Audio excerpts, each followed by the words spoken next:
I was a very lonely child, you know. I was very strange. And when I was a kid, from the crib, I started, I saw, my brother and I stayed late and watched a program called The Outer Limits. And we shouldn't have stayed late. And it was an episode called The Mutant with Warren Oates. And you were 2 at the time? It's a house where we lived from when I was a baby to age 4. And I was sleeping on the crib, so around 2. And he appears with giant eyes and a bald head, and I started screaming and I couldn't stop.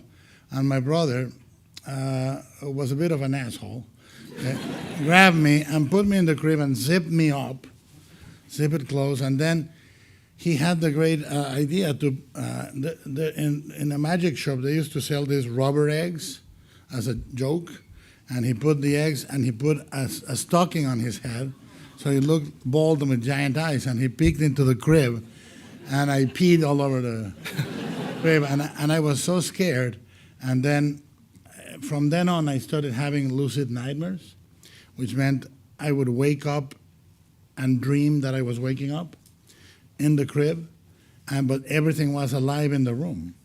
There would be things in the closet. There would be, my parents had this green shaggy rug, and it was a sea of fingers waving, waiting for me to go to the bathroom. So I peed in the crib again. And my mother got really angry at me. And so one night, this is completely true, I got up into the crib and I said to the monsters in the room, if you let me go to the bathroom, I'll be your friend forever. There was a moment that was very religious for me when Boris Karloff, as the creature, comes to the threshold in Frankenstein. I was moved to tears. I was like, I saw the Messiah.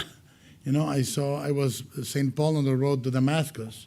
I saw a Christ-like figure full of suffering and beatitude. You know, his eyes were up, sort of like a saint. Or like in Mexico, Mexico and Philippines have the goriest Catholic imagery, and for some reason, Jesus has like an exposed bone fracture, a rib sticking out, but it looks like he's coming. He's like, oh, no, it's like this weird combination. It's like the ecstasies of Saint Teresa by Bernini. You know, it's like, okay. So when Karloff came in, his eyes were up, and that's not Jesus. I started drawing monsters when I was very, very young. I spent a long time with my grandmother living there, and she hated that I drew monsters. She thought I was abnormal, and they took me to a psychologist, and he gave me a cube of clay and said, sculpt whatever you want, and I sculpted a skeleton. That didn't help my case. There is a nice anecdote, which I've never told anyone, but it's funny.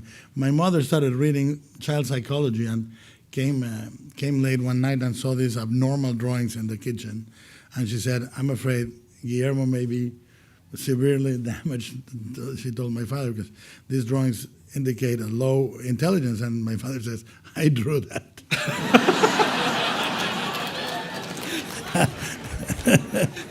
Anyway, poor dad. 2 horrible things happened in the late 90s. My father was kidnapped, and I worked with the Weinsteins. And I don't know which one was worse. Actually, the kidnapping made more sense. Because I knew what they wanted, you know? And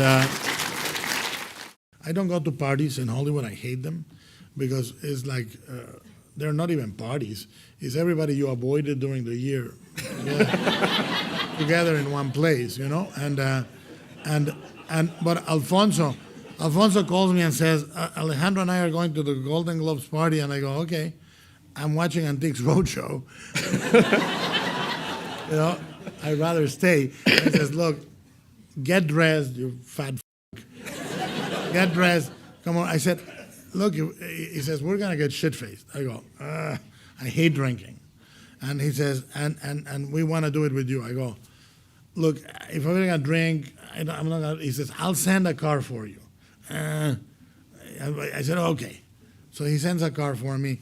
Now, I'm big. I'm over 300 pounds. It's a huge amount of mass. It takes a lot of alcohol to get me drunk. And it goes away real fast. Like I can be drunk, and 10 minutes later, I'm like, I can put together a Rubik's Cube. And so I arrive and I say, okay, are we going to get shit-faced? They say, yeah, we're going to get shit-faced. Okay, great. So I go, I'm going to start, and I'll catch up with you. And I have 14 shots of tequila. I hate the flavor of alcohol. It burns my tongue. I like chocolate malt. I like Baileys. I'm like the most inoffensive drinker in the world. I like a White Russian, something with milk. So I drink the 14 shots, and I go, okay, now we can start. I go on and say, Alejandro, okay, we're ready. He says, oh no, you know what? We're not gonna drink. What? So I said, I'm gonna leave. So I'm leaving with my 14 shots of tequila in me, and I see Sally, and I go, hey! And she goes, I go, I'm writing a movie for you where you fall in love with a fish.